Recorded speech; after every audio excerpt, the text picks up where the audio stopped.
আপনার ভিডিওতে কিন্তু আপনাকে কপিরাইট দিবে। অবশ্যই আপনি এই সেটিংটি, আপনি যদি ভিডিও বানান তাহলে এই সেটিংটি অবশ্যই অন করে রাখতে হবে।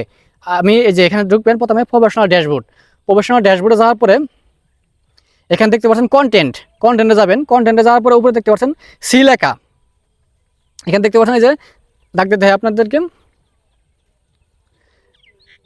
এই যে উপরে সি লেখা। তো এখানে আপনি ক্লিক করবেন। ক্লিক করার পরে একটু লোডিং নেবে।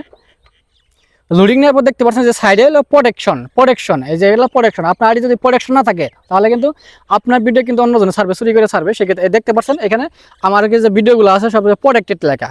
আমি এখানে একটা ভিডিও ক্লিক করলাম। ক্লিক করে দেখতে পাচ্ছেন এই যে প্রোটেক্ট কন্টেন্ট।